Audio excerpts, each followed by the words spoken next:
Subscribe किया है। आपने किया क्या? अगर नहीं किया तो कीजिए ना। आप जब पढ़ाई कर रहे थे तो क्या बनना चाह रहे थे? देखिए, मैं तो किसान और शिक्षक बनना चाहता था। इसी बीच आप हाथ में बंदूक थाम के जंगल की राह निकल पड़े, ऐसा क्यों हुआ? मतलब ऐसा क्या सोच आया? देखिए, सबसे पहले तो मैं भी वही राष्ट्रीय गान गाया करता था। अब हाई स्कूल से कॉलेज तक मेरे अधिकतर सामान्य लोग हुआ करते थे, सामान्य जाति के। मैं आदिवासी था, मेरे सर्कल में एक एससी था, एक ओबीसी था और एक एसटी था। बाकी तो मेरे जितने भी दोस्त थे जनरल थे। लेकिन करीब मैं देखा कि धीरे धीरे जो भ्रष्टाचार, इसके बाद अपने लोगों की जो भुखमरी, ब्रिटिश पीरियड में लूटी गई ज़मीन, क्योंकि मैं इतिहास का छात्र होने के नाते शेड्यूल इलाका में कैसे ब्रिटिश द्वारा भेजे गए आपका तहसीलदार लोग आज भी स्वतंत्र भारत में भी जैसे लचर भूमि, जैसे आदिवासी क्षेत्र का भूमि कानून का फायदा लेके आज भी आदिवासी इलाकों में जमे हुए हैं। वही मेरा व्यवस्था से असंतोष होने का और खासकर अपने पूर्वजों से लूटी गई जमीन वापस करने के उद्देश्य से ही मैं जंग में गया। जोहार, नमस्कार। मैं Manoj Saran, tribal India TV में आप तमाम दर्शकों का बहुत बहुत स्वागत है। आज हम बात करेंगे पूर्व माओवादी, पूर्व नक्सली, जिनकी धमक जंगलों में होती थी और इनके इच्छा के बगैर पत्ते भी नहीं हिलते थे। एक समानांतर सरकार चलती थी, इनका अपना जन अदालत होता था और जिस रास्ते से ये निकल जाए उस रास्ते में सन्नाटा पसर जाता था, चूंकि ये जंगल के शेर थे। आज ये संवैधानिक रास्ते पे आना चाहते हैं, मुख्य धारा पे लौट गए हैं और संवैधानिक तरीके से अपनी आवाज़ को बुलंद करना चाहते हैं, समाज का प्रतिनिधित्व करना चाहते हैं और उनके हक और अधिकार की लड़ाई लड़ना चाहते हैं, विकास में अपनी मुख्य भूमिका निभाना चाहते हैं। हम बात करेंगे मसीह चरण पूर्ति जी से। कई सारे सवाल होंगे और उनसे हम जवाब लेंगे। बस आपसे गुजारिश होगी कि इस खबर को देखें, समझें कि अगर कोई मुख्य धारा पर लौटता है तो उसे किस तरह से स्वीकार करना चाहिए। पुरानी गलतियों को लेकर उस पर राग अलापने से कुछ नहीं होगा, एक नई शुरुआत करनी होगी, तभी एक नई सुबह आएगा और वो सुबह बहुत कुछ देकर जाएगा। तो बहुत बहुत जोहार है मसीहा आपका और आपसे बात करेंगे और हम अपने दर्शकों तक मसीह चरण पूर्ति जी की जो बेबाक बात है पहुंचाएंगे। देखते रहिए ट्राइबल इंडिया। बताइए कि अभी जो मौजूदा हालात है पूरे राज्य की, देश की, वो आपको कैसा लगता है कि सब कुछ ठीक ठाक चल रहा है या फिर उसमें कुछ बदलाव की आवश्यकता है, क्योंकि 2024 का चुनाव भी आने जा रहा है। देखिए, मौजूदा देश की स्थिति और राज्य की स्थिति है ना, वो ठीक ठाक तो नहीं चल रहा है। जो प्राकृतिक सच्चाई है या संवैधानिक सच्चाई है या जो कानून की सच्चाई है, उससे कुछ लोग अलग बोल के जो सिर्फ तुष्टीकरण की बात करते हैं, जो कि तुष्टीकरण हर जगह संभव नहीं है। इस बार 2024 का जो चुनाव आ रहा है, आप चुनाव लड़ेंगे? देखिए, चुनाव लड़ने का तो मेरा सोच है। फिर यदि और अपने को ज़्यादा ही यदि मैं अपना संगठन तैयार कर लूँगा तो किसी को मैं लड़वा भी सकता हूँ। तो किस संगठन की बात हो रही है? जब आपकी बात होगी संगठन तो बात होगी तो एक तो फिर वही कि जंगल वाली बात हो रही है, जंगल वाली पार्टी होंगे, जंगल के संगठन होगी। क्या वो संगठन की बात कर रहे हैं आपकी, या फिर जो संवैधानिक है, जो विधानसभा और संसद में आवाज़ गूंजे? देखिए, मैं ग्राम संगठन की बात करता हूँ और जंगल वाला संगठन तो मैं रहा, उससे क्या पाया क्या नहीं पाया मैं अच्छी तरह से जानता हूँ। और सबसे पहले जितने भी चुनावी राजनीतिक पार्टियाँ हैं वो बूथ कमेटी बनाते हैं और मैं ग्राम संगठन बनाऊंगा या ग्राम कमेटी पहले बनाऊंगा, उसके बाद ही वो लोग निर्णय करें कि बूथ कमेटी कैसे बनाया जाए। इसके बाद ही मैं तय करूंगा कि मैं चुनाव लड़ूंगा या मेरा कोई वफादार आदमी चुनाव लड़ेगा। खूंटी जिला से ही आप आते हैं, ग्रामीण क्षेत्र है, आदिवासी बहुल क्षेत्र है और आदिवासियों की एक मांग चल रही है इन दिनों कि उन्हें अलग पहचान दिया जाए, अलग धर्म कोड दिया जाए, मतलब कि जनगणना प्रपत्र में अलग से एक कॉलम दिया जाए। कितना सहमत हैं? क्या ये मिलना चाहिए? सरना धर्म कोड की बात हो या आदिवासी धर्म कोड की बात हो, जो इन्होंने उलगुलान किया है कि हमें अपनी पहचान मिलनी चाहिए। देखिए, आदिवासी ही इस देश के मूल निवासी हैं, उनकी अपनी पहचान होनी चाहिए, चाहे वो आदिवासी धर्म कोड के रूप में, चाहे सरना धर्म कोड के रूप में। जहाँ तक सरना धर्म कोड है तो विभिन्न आदिवासियों के अलग अलग धर्म कोड हैं, इसीलिए आदिवासी धर्म कोड मुझको ज़्यादा अच्छा लगता है। मतलब पूरे देश भर के आदिवासियों के लिए। हाँ। और अभी बीच में बहुत ज़ोर शोर से एक मुद्दा उठा हुआ है, जो कुर्मी हैं वो कहते हैं कि हमें भी एसटी का दर्जा दिया जाए, हम भी आदिवासी हैं।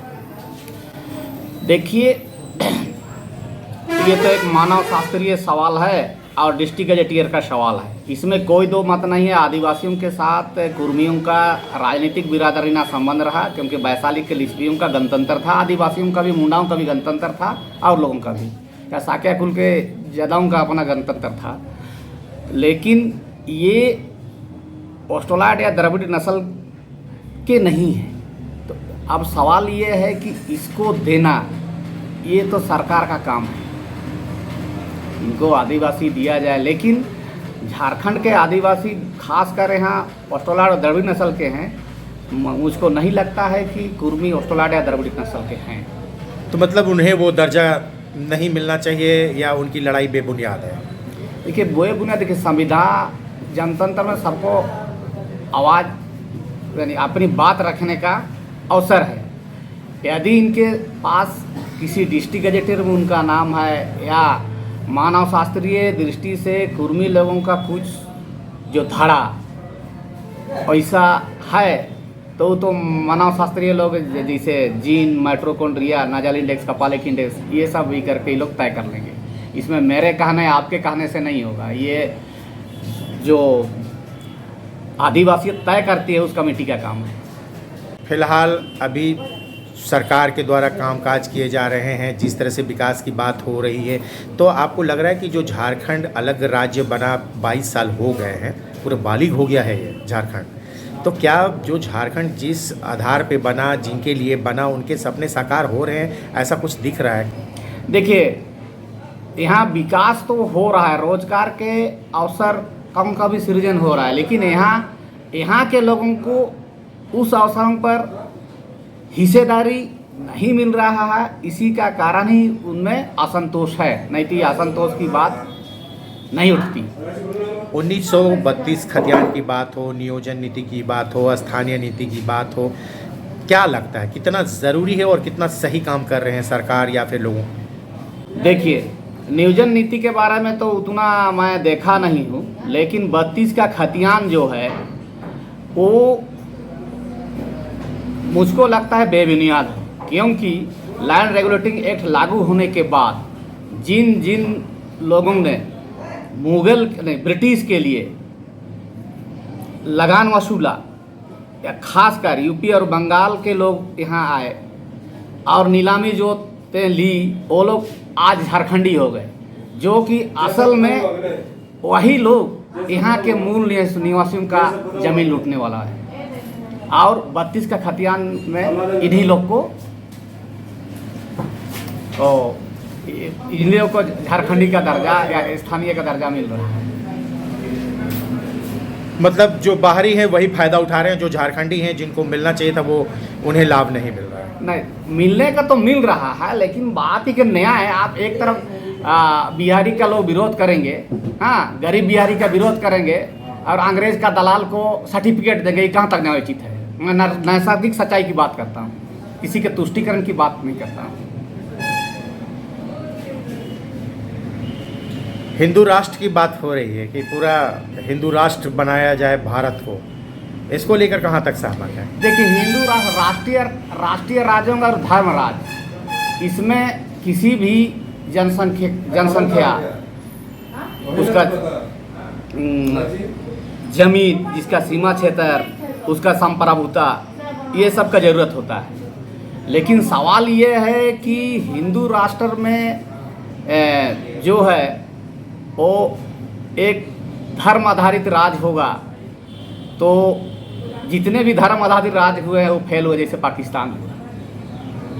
इसीलिए मन से तो अच्छा लगता है, लेकिन व्यवहारिकता में कितना सफल होगा ये तो आने वाला कल बताएगा। लेकिन शायद मैं संविधान द्वारा संचालित भारतीय अभी जो राज है वही शायद ठीक रहता है।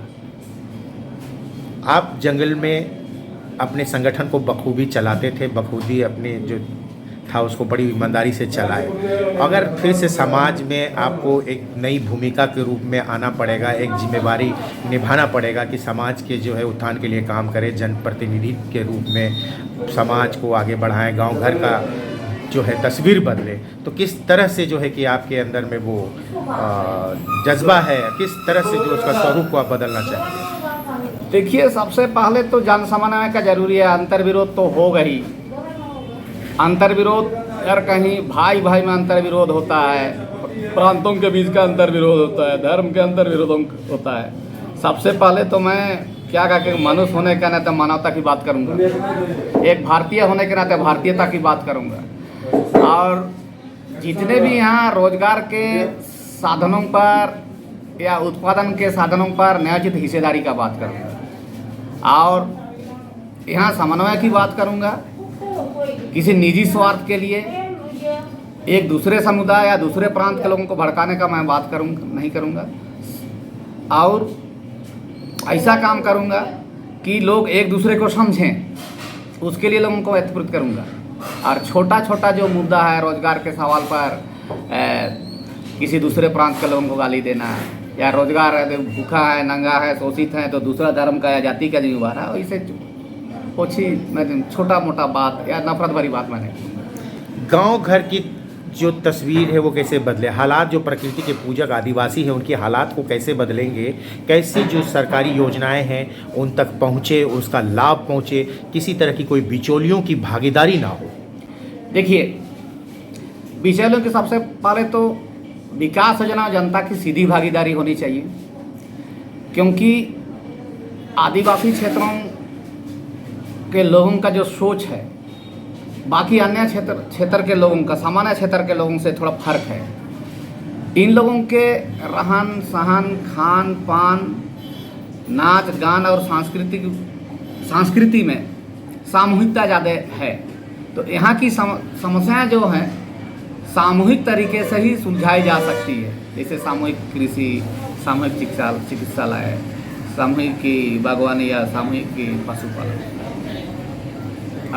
इन्हीं से या सामूहिक जो शिक्षा, यही यहाँ का तस्वीर बदलेगा।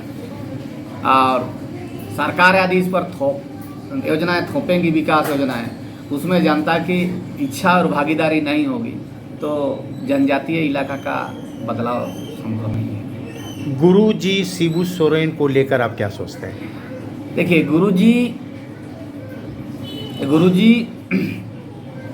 जब झारखंड आंदोलन चरम पर था, मैं छोटा था, शिबू सोरेन का जो धनकटी आंदोलन का जो लहर था वो हमारे इलाका में भी आया। गुरुजी एक झारखंडी सोच के वाहक रहे हैं और मेरे लिए रहेंगे। लोग उसके बारे में क्या कहते हैं, उसका निजी गलतियों के बारे में, और उस पर मैं नहीं कहना चाहता हूँ। गलती तो हर इंसान से होती है, लेकिन गुरुजी शायद नक्सल बनने के पहले मेरा एक प्रेरणा स्रोत थे। गुरुजी आपके प्रेरणा स्रोत हैं और हमेशा रहेंगे। मतलब वो अभिभावक हैं आपके? हाँ, राजनीतिक सोच के मान लिया नक्सल या जो समाजवाद या जो समानता, स्वतंत्रता, भाईचारा जो सोच फ्रेंच रिवोल्यूशन मेरा असर पड़ा। इसके बाद झारखंडी सोच में जैसे बिरसा मुंडा का लोग, गोविंद सिंह राय का, सिद्धू कानू की बात करते हैं, उनको तो मैं सुना, लेकिन गुरुजी को मैं करीब से देखा, इसीलिए मेरे लिए प्रेरणा स्रोत हैं। अभी उनके बेटे हेमंत सोरेन राज्य के मुख्यमंत्री हैं, उनके बारे में क्या विचार है? मतलब वो ठीक काम कर रहे हैं? गुरुजी के जो बेटे हैं सही निर्णय ले रहे हैं राज्य हित के लिए? देखिए, इंसान में कुछ अच्छा निर्णय होता है, कुछ गलत निर्णय होता है, राजनीति होता ही ऐसा है। हाँ, लेकिन जो कर रहे हैं वो अपने स्तर से ठीक कर रहे हैं, और यदि गलत कर रहे हैं तो यहाँ का बुद्धिजीवी है, यहाँ का मीडिया है, यहाँ का कानून विश्लेषक लोग हैं, उनका कहना है, वो कहेंगे। और मेरे कहने से तो कोई नहीं होगा। यदि वो जन विरोधी काम करेंगे तो हेमंत जी को लोग जन विरोधी बोलेंगे। तो फिर गुरुजी से मिलने कब जाएंगे, कब मिलेंगे? गुरुजी से मिलना चाहेंगे? देखिए, गुरुजी से मिलने का समय मिलेगा तो मिलेंगे ही, कहे नहीं मिलेंगे। एक बार उम्र के आखिरी पड़ाव में है, हाँ, तो चलूँगा। 2024 में किसकी सरकार देखना चाहते हैं, देश में और राज्य में? देखिए, मैं उनकी सरकार देखना चाहता हूं जो संविधान और कानून के दायरे में शोषित वंचितों को न्याय दे सके। खासकर ब्रिटिश पीरियड में लूटी गई ज़मीन को आदिवासियों को वापस कर दे, सामूहिक कृषि को जो बढ़ावा दे, और अखिल भारतीय सोच को भी साथ साथ में बढ़ावा दे। पूरे भारत के बारे में सोचे, मतलब? हाँ, भारत के बारे में सोचे। और छोटी मोटी बातें हैं, जैसे जाति पर, धर्म पर, रोजगार का अवसर सृजन करने का जब लोक लुभावन नारा दे के चुनाव जीतने वाला पार्टी को। इन दिनों आप देख रहे होंगे कि बड़े बड़े अधिकारियों पर, नेता पर जो है कि ईडी की छापामारी बहुत हो रही है, और उनके घर से बरामदगी भी बहुत होती है, करोड़ों करोड़ों की बरामदगी हो रही है। तो ये सही दिशा में काम हो रहा है या फिर क्या लग रहा है आपको? देखिए, ये तो जो सोच है उनका सोच। देखिए, पहले होता सामंत लोग लटको झाटो हाथी घोड़ा में चलता था, सामंतवाद में। पूंजीवाद आया तो पूंजीपति लोग बड़ी बड़ी गाड़ियों में घूमने लगे। लेकिन ये जो भारत के जो उच्च स्तरीय नेता लोग हैं ना, ये आम जनता का सेवक ना होके ये लोग सामंत और पूंजीपतियों का लोग नकल कर रहे हैं, और नकल कर रहे हैं तो फांसी रहे हैं। जैसे कर नहीं कर रहा वैसे भर नहीं कर रहे हैं। तो मतलब आपको ये लग रहा है ना कि भ्रष्टाचार पर जो है कि एक तरह से नकेल कसी जा रही है, ईडी जो है छापामारी कर रही है और इतने जो बरामदगी कर रही है? देखिए, कानून से भ्रष्टाचार तो देखिए, हाँ, जिस दिन यहाँ लोग सादा जीवन उच्च विचार करके जीना सीख लेंगे, वेतन के पैसे से संतुष्ट हो जाएंगे ना, उतना वो लोग पैसा जमा करेंगे ना ईडी का जरूरत पड़ेगा। यहाँ सबसे पहले तो हम लोग को अपने आप कम शासनों में कैसे जीना है, जैसे देश को हम कितना ज़्यादा दें, अपने पास कैसे हम कम रखें, ये सोच जितना भी राजनेता या अफसर में घुस जाएगा तो खुद को ईडी का भी जरूरत नहीं पड़ेगा। आप जब पढ़ाई कर रहे थे तो क्या बनना चाह रहे थे? देखिए, मैं तो किसान और शिक्षक बनना चाहता था। शिक्षक मतलब कि शिक्षक के लिए जो था वो एक ज्योत जलाते, अलग जगाते, हाँ। और अपने छात्र को काबिल बनाते ताकि वो देश के भविष्य को गढ़े, आगे बढ़े।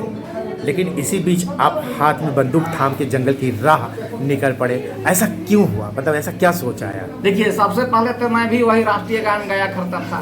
अब हाई स्कूल से कॉलेज तक मेरे अधिकतर सामान्य लोग हुआ करते थे, सामान्य जाति के। मैं आदिवासी था, मेरे सर्कल में एक एससी था, एक ओबीसी था और एक एसटी था। बाकी तो मेरे जितने भी दोस्त थे जनरल थे। लेकिन करीब मैं देखा कि धीरे धीरे जो भ्रष्टाचार, इसके बाद अपने लोगों की जो भुखमरी, ब्रिटिश पीरियड में लूटी गई ज़मीन, क्योंकि मैं इतिहास का छात्र होने के नाते शेड्यूल इलाका में कैसे ब्रिटिश द्वारा भेजे गए आपका तहसीलदार लोग आज भी स्वतंत्र भारत में भी जैसे लचर भूमि, जैसे आदिवासी क्षेत्र का भूमि कानून का फायदा लेके आज भी आदिवासी इलाकों में जमे हुए हैं। वही मेरा व्यवस्था से असंतोष होने का, और खासकर अपने पूर्वजों से लूटी गई जमीन वापस करने के उद्देश्य से ही मैं जंग में। तो भूमि जो विवाद है, भूमि ही जो है कि नक्सलवाद की बड़ी समस्या है, इस कारण से लोग नक्सल की ओर बढ़ गए। देखिए, पहला तो अधिकतर खासकर तमाड़ यानी दक्षिण छोटानागपुर प्रमंडल में भूमि विवाद ही असली जड़ रहा। बाकी बात बाजार दर पर नियंत्रण करके जो शक्तियाँ शोषण कर रही हैं, ये तो अखिल भारतीय जनता का ही शोषण कर रहे हैं। चाहे वो उत्पादन का लागत मान लिया 2 रुपया है, उसका मुद्रित मूल्य है 20 रुपया। तो इस शोषण से कोई भी आज अछूता नहीं है, चाहे वो डॉक्टर हो, इंजीनियर हो, आईपीएस हो, आईएएस हो। ये बात का बात है, ये बहुत ऊंचा लेवल की चीज़ है। लेकिन तत्कालिक जो भूमि विवाद ही नक्सलवाद का मूल कारण है। तो राष्ट्रगान जब पढ़ते थे आप स्कूलों में जब पढ़ते थे तो राष्ट्रगान गाते थे, तो आप कहें कि मैंने तो राष्ट्रगान भी गाया, तो जंगल की ओर जब चले गए तो क्या गाते थे? लाल सलाम। बहुत कुछ गाया जाता था, मतलब अभी याद नहीं हो रहा ढंग से। फिर भी मतलब मैं अगर ये दिलाऊं कि क्रांतिकारी गीत होती थी, लाल लाल रंग है, लाल लाल खून है, हाँ? लय बहुत कुछ, जैसे एक आध हो गए तो कोई तको तान को आना दुश्मन, ये गाया जाता था। कुछ एक लाइन। राज को रे कीन्या, ओते को रे कीन्या, वीर को रे कीन्या, खदान को रे कीन्या, इक्कू के तान को आना दुश्मन। तो स्कूल में जब गाते थे राष्ट्रगान तो किताब कॉपी और पेन होता था, और जब जंगल में आप होते थे तो पूरे बंदूक होते थे, और वो बंदूक के सहारे आप सोचते थे कि हम लोग एक लड़ाई लड़ेंगे, जो गुलाम लड़ रहे हैं वो सही है, सही दिशा पे जा रहा है। देखिए उस समय तो कलम पकड़ के, लेकिन बात ये थी कि उस समय मजबूरी थी। मान लिया जितने भी हम लोग किसान कमेटी, पेशेवर किसान कमेटी के लोग थे, उस पर जहाँ भी हम लोग गए, जो दबंग लोग थे, जो भूमि सुधार कानून को धत्ता बता करके, या जो एक एम फॉर्म में कई गांव का ज़मीन रख के जब उस पर हम लोग जाते थे, तो वो लोग क्या करते थे कि प्रशासन का सहारा लेते थे। हम लोग बंदूक के बारे सत्ता दखल करेंगे तो ये तो नहीं सोचते थे, लेकिन बंदूक के बल पर हम जमींदार को लठैतों या जो बुरे शरीफ जाते हैं उनसे हम लोग बचेंगे, वो लोग पूरा हम लोग का भरोसा था। आखिरी सवाल यही कि क्या 2024 में चुनाव आप नहीं लड़ेंगे? आप अपने मतलब जो संगठन बनाएंगे उसके द्वारा जो है कि प्रतिनिधियों को उतारेंगे मैदान में? देखिए पहली प्राथमिकता तो ये है कि यदि मजबूत ग्राम संगठन बना तो निश्चित ही मैं अपने किसी वफादार को उतारूंगा, और यदि थोड़ा कम हुआ तो प्रयास करूंगा खुद लड़ने का। लेकिन मैं सोच रहा हूं कि मेरे जो अनुयायी हैं उनको भी अवसर मिलना चाहिए, क्योंकि मैं 2 चुनाव लड़ चुका हूँ। राष्ट्रीय पार्टी या क्षेत्रीय पार्टी की ओर से भी अगर किसी तरह की बात होती है, वहाँ से कोई सपोर्ट मिलता है कि ये नहीं आप हमारे दल में शामिल हो जाइए और टिकट यहीं से मिलेगा, तब? देखिए सबसे बड़े राष्ट्रीय पार्टी में कितने मेरा विचारधारा के लोग हैं, क्योंकि राष्ट्रीय पार्टी बड़ी पार्टी है और हर जगह अंतर्विरोध है, और जब तक राष्ट्रीय पार्टी में किस प्रकार के सोच है वो मैं टटोल नहीं पाऊंगा। और क्षेत्रीय पार्टी में अक्सर किसी भी क्षेत्रीय पार्टी में जाके उसके अंदर के लोगों का सोच मैं बखूबी से टटोल सकता हूँ। तो इसीलिए मैं प्राथमिकता मैं क्षेत्रीय पार्टियों को ही दूंगा। राष्ट्रीय पार्टी शायद अभी उसके लिए मैं मानसिक रूप से तैयार नहीं हूँ। और किसी दिन फिर से ऐसा हो गया कि कुछ गड़बड़ लग रहा है, कुछ अन्याय हो रहा है, तो फिर क्या मसीह चरण पूर्ति फिर उसी पुराने रास्ते पे लौटेंगे, उसी तेवर में जंगल में फिर दहाड़ेंगे? या देखिए पहले तो मैं संसदीय लाइन में आया हूँ तो बहुत जल्दी जाने का, यदि मुझको फिर लात मारा जाएगा, लात मारते लोग जंगल पहुँचा देगा, अब मजबूरी मेरा जंगल में हो जाएगा तो जंगल में रह लूँगा। सरहुल त्यौहार आ रहा है, इसको लेकर जो है प्रकृति पूजक को क्या संदेश देना चाहते हैं, क्या शुभकामना देना चाहते हैं? देखिए सरहुल पूजक के सभी को मेरा जोहार, और परंपरागत तरीके से अपना सरहुल त्यौहार मनाएं, और सरहुल के बाद नए वर्ष का होने वाले वर्षा काल में उनका अच्छा फसल हो, उसका जीवन धन धन्य से पूर्ण हो, तो मैं यही सरहुल त्योहार पर उन लोग को अपना संदेश देना चाहता हूँ। नमस्कार, आप देख रहे हैं ट्राइबल इंडिया टीवी। भारत के लगभग 15 करोड़ जनजातियों की आवाज जंगल, पहाड़ों और दुर्गम इलाकों से लेकर आए हैं नए और ताज़ा खबर। स्मार्ट टीवी के अलावा हमें देख सकते हैं यूट्यूब, ट्विटर और सभी डिजिटल प्लेटफॉर्म पर।